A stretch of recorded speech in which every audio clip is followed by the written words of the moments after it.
A gente tentou engravidar por 6 anos e a gente viu que estava demorando muito, né, a tão sonhada gravidez chegar. E aí a gente foi pedir ajuda, né, na medicina. A gente foi no médico lá do Rio, Dr. Rodolfo. Ele é um médico especialista em fertilidade e ele, além de ser médico, ele também é pastor.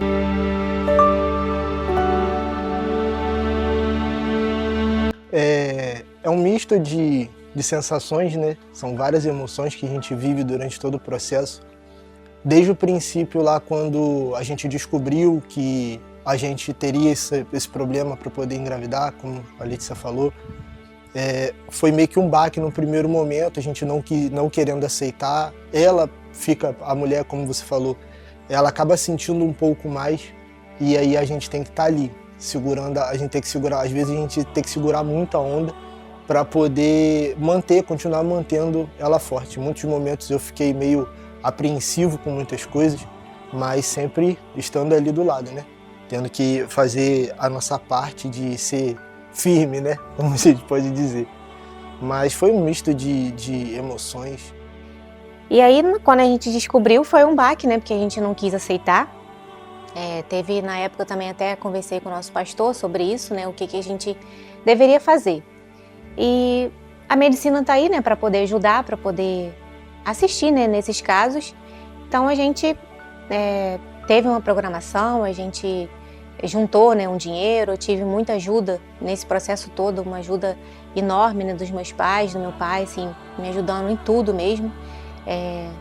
E aí a gente parou um tempo, organizou o tempo e o nosso financeiro também, nosso psicológico, para poder entrar nesse tratamento, porque é um tratamento, a gente já sabia que era um tratamento bem difícil. E aí quando foi em dezembro de 2023, a gente fez o primeiro estímulo, né, da fertilização in vitro para conseguir o embrião, e a gente transferiu o embrião para mim e eu consegui engravidar. E aí a gente fez, né, depois dos exames, a gente fez os estímulos, né, com muitas injeções na barriga para poder estimular o meu corpo, né, a responder o tratamento. E aí a gente não conseguiu embrião nenhum. Isso foi em dezembro de 2023. Deus trabalhou, Deus cuidou, forjou nesse tempo todo. Em vários momentos eu vi que eu queria desistir assim. Como a Letícia falou, para mim, eu queria tentar só uma vez. Eu falava para a Letícia, se o Senhor quiser, vai ser na primeira. Se não for na primeira, a gente não tenta mais. E aí eu ficava com isso na minha cabeça. Quando a primeira vez não deu certo, eu peguei e falei, Letícia, vamos desistir. Foi logo na primeira, em dezembro de 2023, falei, vamos desistir. E Letícia, vamos deixar isso quieto, e acabou ficando por isso mesmo. E aí eu conversando com o Iago, a gente decidiu não fazer mais o tratamento, porque a gente achou que Deus não queria, então era pra gente desistir. O ano virou, né? Nosso médico ligou pra gente, fez uma chamada de vídeo, explicou a situação, que ele também não entendia o porquê a gente não ter conseguido, né, os embriões. E aí a gente tentou mais uma vez, né? A gente orou, pediu direção a Deus e Deus capacitou, né? A família, ajudar a gente, né, financeiramente também, reorganizar para poder fazer o outro estímulo. E aí em fevereiro de 2024 a gente refez a FIV, né, a fertilização in vitro. E para honra e glória do Senhor Jesus, a gente conseguiu 6 embriões. E aí para mim estava tudo normal, né? Porque agora é só transferir o embrião e eu ficar grávida e eu ter a minha sonhada gestação. Só que aí eu descobri um mioma enorme e eu tive que parar para operar o mioma. E aí foi em abril de 2024 a gente operou o mioma. Eu tive que esperar meses, né, para poder recuperar. E através dessa cirurgia eu tinha o risco de se perder o útero, né? E aí a gente ficou bem abalado com isso, com medo de perder o útero, e a gente com o embrião lá para colocar. Mas, mais uma vez, para glória do Senhor, a cirurgia foi um sucesso, não ocorreu nada de anormal. E depois dos meses, né, se passando de recuperação da cirurgia, a gente transferiu o embrião, né? Mais uma carga de hormônio para poder preparar o corpo para receber esse embriãozinho. Como eu falei, eu tentei me manter bastante firme, porque a Letícia, ela não é dela, mas o ser humano mesmo, assim, a gente se abala em meio a tanta dificuldade. mas eu acho que uma vez eu estava conversando com o nosso pastor, e aí eu falei para ele, pastor, isso daí é um exercício de fé, e fé é isso, né? A gente tem que, é igual uma escada que você não vê o próximo degrau, você só bota o pé e Deus está ali providenciando tudo. Então eu vivia dessa forma. Todo dia eu estava levando meu pensamento a Deus, pedindo a Ele para Ele poder me ajudar a conseguir manter Letícia de pé. Porque foram tempos difíceis, procedimentos difíceis. Quando ela teve que fazer a operação do mioma, foi um momento bem complicado, foi um momento chave ali, né? Porque foi um baque. Quando a gente, enfim, conseguiu os nossos embriões, a gente tinha que paralisar o processo para poder entrar na questão da operação do mioma. E infelizmente, em outubro de 2024 não deu certo, né? Foi aí que o meu mundo assim caiu, digamos assim. Eu não tinha mais forças para continuar o tratamento, mesmo tendo outro embrião lá para ser transferido. Eu estava passando por um deserto muito grande e muitas pessoas não sabiam. Na verdade, só a minha família sabia, né? E nesse tempo eu recebi, né, o pessoal da igreja aqui em casa, e aí eu expus essa situação toda desde o início para eles, né? E desde então a igreja continuou, ficou em oração por nós, né? Oraram muito, eles ficaram impactados porque ninguém sabia que eu e a Iago a gente estava passando por isso, mas graças ao Senhor, assim, através das orações de muita gente, não só o pessoal da igreja, mas muitos amigos nossos, amigos do meu pai, né, da minha mãe, a igreja, né, a minha família, a família do Iago, a oração, né, sustentou a gente. E aí a gente teve forças para continuar. Aí quando a gente transferiu esse embrião que não deu certo em outubro de 2024, quando chegou no finalzinho, a gente fez mais uma leva de exames para saber por que o embrião não tinha ficado. E aí a gente sempre angustiado, tal, eu sempre falava para Iago, amanhã tem um procedimento no Rio para me fazer. Eu acho que eu não vou conseguir chegar lá. Eu não estou bem psicologicamente, o corpo da gente sofre muito porque são muitos estímulos e a gente sofre demais. São exames assim invasivos demais para a mulher, né? E aí eu criando forças e indo e pedindo ao Senhor, né? Pedindo para Ele ocorrer o milagre nas nossas vidas, né? Que a gente falava assim, Senhor, a gente está fazendo tudo, por que não está acontecendo, né? E aí tinha esse embrião esperando a gente, e eu fiz mais uma onda de exames para poder transferir o próximo, e aí foi diagnosticado que eu poderia ter uma disposição a ter a trombofilia. E aí a trombofilia é aquele monte de injeção que eu deveria tomar, né? Muitas injeções na barriga, todos os dias. E aí, o que a gente vai fazer, né? Porque as injeções são caríssimas, como que a gente vai conseguir?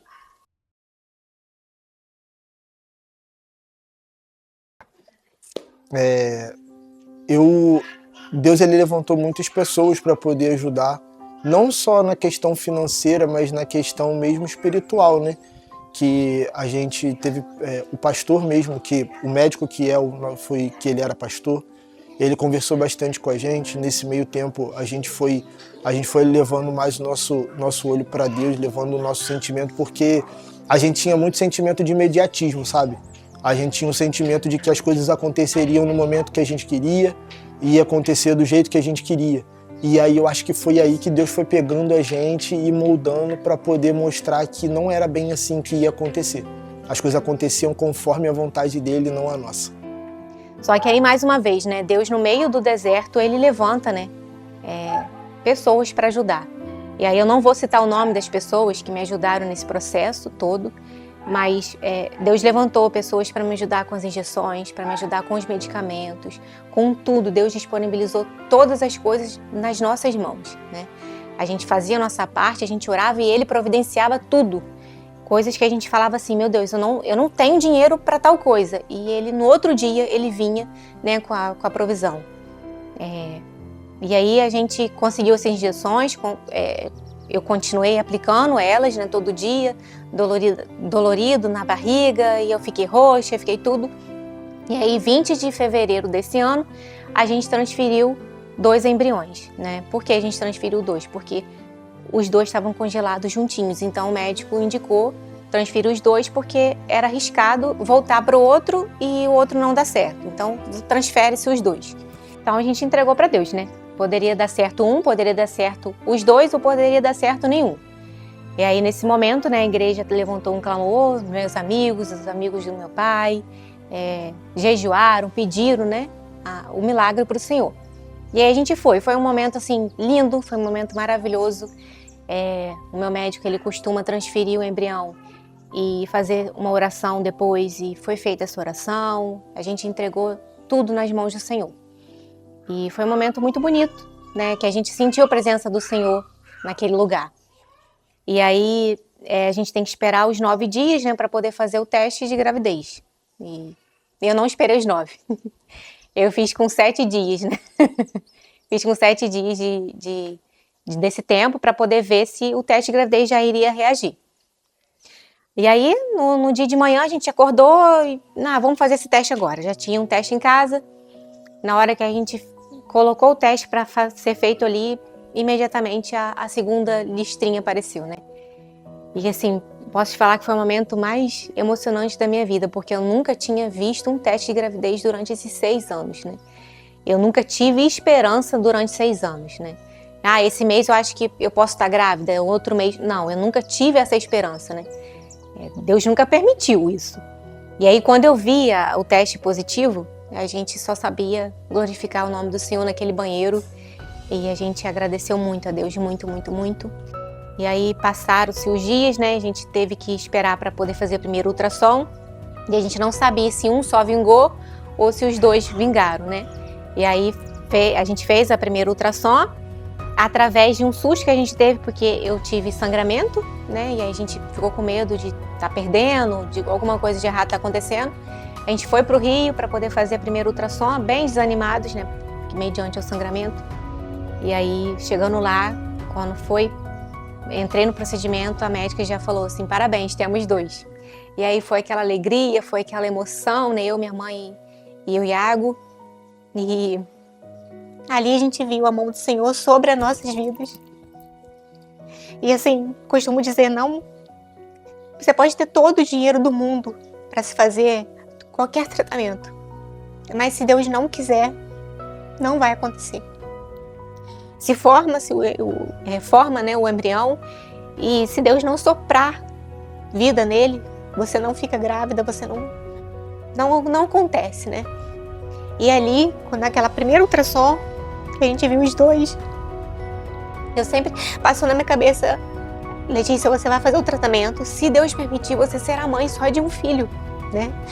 E tá ótimo, se Deus permitir um filho, tá ótimo. E aí Deus me deu a dupla honra.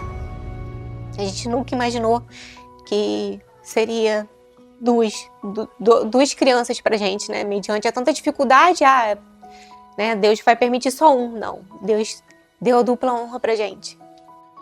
E é isso, foi um exercício para fortalecer a nossa fé. Uma coisa que eu converso bastante com a Letícia desde o princípio desse processo é que a gente acha que realmente tudo vai acontecer conforme a gente quer, mas não é bem dessa forma. Em setembro de 2023, que foi a primeira consulta que a gente foi para poder conhecer o médico, ver como que era o processo, ali a gente já saiu achando que tudo aconteceria assim. E não, aí foram passando os meses, veio dezembro, o nosso primeiro baque que não deu certo ali no primeiro estímulo. E aí a gente foi entendendo que o processo é Deus. Deus estava na frente do processo e tudo só aconteceria se Ele quisesse. Não era que a gente estava pensando que eu tenho dinheiro, eu vou pagar, vou fazer isso, vai dar certo. Não, não é assim. Como a Letícia falou, você pode ter todo o dinheiro do mundo, que se Deus não tiver naquilo dali, não vai dar certo. E depois dessa primeira ultrassom, a gente passou vários outros sustos, né, com muitos outros sangramentos. E aí a gente saía às pressas para Macaé para poder fazer ultrassom, chegava lá e estava tudo bem, né? Deus estava segurando os embriões, os nenéns, estava tudo bem. E aí eu fiquei sangrando até o 4º mês de gestação. E aí a gente descobriu, né, na ultrassom que eram 2 meninas. E aí foi outro momento lindo na nossa vida, né? Que era o sonho do pai, era o sonho da avó, né? Dos avós, era o sonho de todo mundo. E aí foi lindo, foi maravilhoso. E aí eu passei a gestação mais quieta, né? Mais no meu canto, mais de repouso, que o médico pediu. E aí aquelas limitações, né? E aquelas injeções e os medicamentos e Deus provendo todas as coisas, né? E Deus me sustentando, porque muitas coisas se passavam e a gente tinha que manter a fé, sempre mantendo a fé.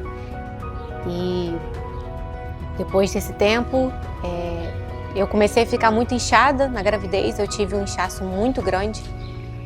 E a médica indicava não tirar os nenéns antes do tempo, que poderia correr o risco, né, de acontecer o pior. Então eu tive que manter a minha gestação o mais branda possível. E aí eu fiquei muito apreensivo, eu, mais uma vez, do lado dela, tentando não mostrar muito o meu desespero em dados momentos, porque senão mais desesperada ela ficaria. Mas sempre falando, Letícia, calma, Deus trouxe a gente até aqui e a gente vai até o final, Ele vai estar com a gente. E eu inchei muito, eu inchei demais. Eu fiquei e eram inchaços que doíam, né? Não era aqueles inchaços, eu só tô inchado, não. Era inchaço que doía e que preocupava não só a mim, mas a minha família toda, todo mundo que via ficava muito preocupado. E aí a gente chegou às 30 semanas de gestação, já com esse inchaço. E aí com 35 semanas de gestação, completando 8 meses, a minha bolsa rompeu de madrugada, né? De domingo para segunda, minha bolsa rompeu, a gente foi para a maternidade. E ali no meu coração, eu tô muito feliz, né? Porque vai nascer, 35 semanas, não é tão prematuro, não vai ter tanto risco e tudo. Aí eu cheguei lá na maternidade com contração, as meninas estavam quase vindo de parto normal.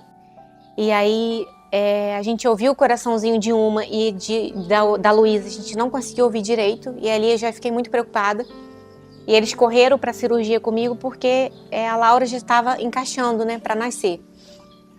E foi o parto muito difícil, eu senti muitas dores porque foi muito rápido, as meninas já estavam encaixando para nascer normal e não podia ser normal. E parto muito difícil, e aí nasceu a Laura, né? A Laura foi que rompeu a bolsa. Então a Laura foi a primeira a sair e nasceu bem, saudável, 2,4 kg e pouco. E aí, 2 minutos depois, nasceu a Luísa. A Luísa não chorou. A Luísa estava em sofrimento na minha barriga já há 1 mês, a gente não sabia, né? A minha médica passava ultrassom todo mês. E aí, em 1 mês, ela não ganhou nem 100 gramas de peso, né? E a gente não sabia. E aí, quando a pediatra pegou ela na sala do parto, levou ela diretamente para a UTI. Ela nasceu com a glicose muito baixa, em sofrimento, muito magrinha, muito pequenininha. E aí eu fui para o quarto e ela foi para a UTI. Eu fui para o quarto com a Laura e ela foi para a UTI. Passamos os sustos, vivemos essa gestação toda.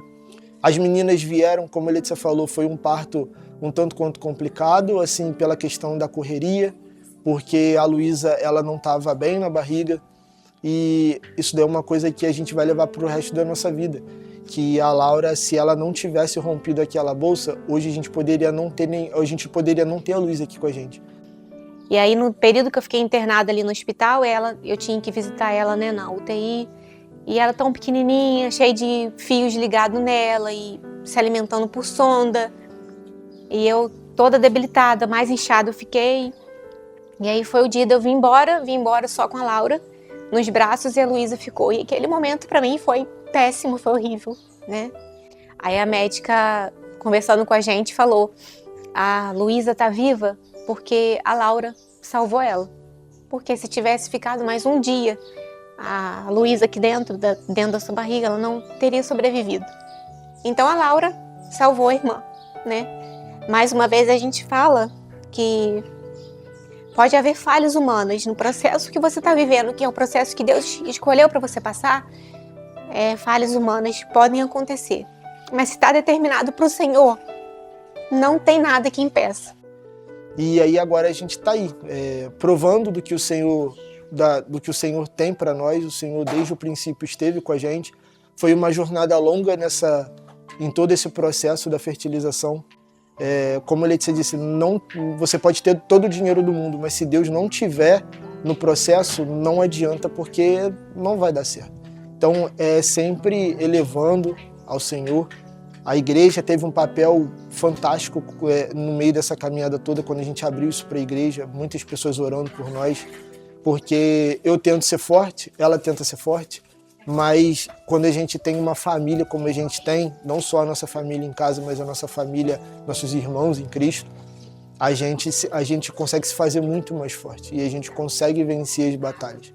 E mesmo assim, Deus fez que a Laura rompesse a bolsa e as duas, né, estarem aqui para, mais uma vez, para glorificar o nome dele, porque é tudo sobre ele, não é sobre eu, sobre Iago, sobre o tratamento, é sobre ele, que ele faz e a hora que ele quer, ele faz, né? Pode demorar o tempo que for, mas se estiver nos planos dele, tudo vai ser realizado e ele vai prover todas as coisas e ele vai ajudar em todos os sentidos.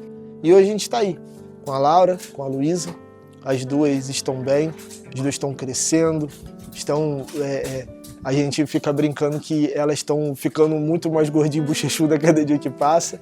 E a gente está vivendo, sim, o sonho, o milagre que a gente tanto pediu a Deus. A gente pediu um milagre e o Senhor, Ele nos proporcionou 2. É algo incrível, é algo fantástico. E graças ao Senhor, ela ficou só 7 dias internada, né? Ela veio para casa com 7 dias. E aí foi aquele período de adaptação também, ela muito pequenininha, muito difícil de lidar com ela. E hoje elas estão aí, estão bem, né? A gente está tendo que fazer alguns tratamentos de fisioterapia, porque elas ficaram muito imprensadinhas na minha barriga. A luta, ela não acaba, né? A gente que é cristão, a gente fala assim, a gente não tem que ter luta. Não, a gente tem muita luta, porque é através dessa luta que o Senhor fala, é através dessa luta que o Senhor levanta a gente e a gente é usado para abençoar outras pessoas. Então, através da minha história, né, da história da minha família, do Iago, das minhas filhas agora, a gente pede, né, que o Senhor esteja abençoando as outras pessoas também que passam por essa dificuldade. Não só a dificuldade de não ter filhos, mas podem ter outras dificuldades, como alguma outra doença, causas impossíveis que a gente acha, meu Deus, isso nunca vai ser resolvido. É só você manter muito o seu pensamento com o Senhor, você entregar muito a sua vida. Vai ter momentos que você vai cair como eu caí. E aí a igreja me levantou, pegou de um lado, pegou de outro e eu fui. E hoje a gente está aqui, né, com as meninas para a gente ser canais de bênção para outras pessoas e que elas, né, que as minhas filhas sejam, aonde elas chegarem, os outros veem a mão do Senhor sobre a vida delas. Porque se elas estão aqui, é porque o Senhor permitiu, e o Senhor quis.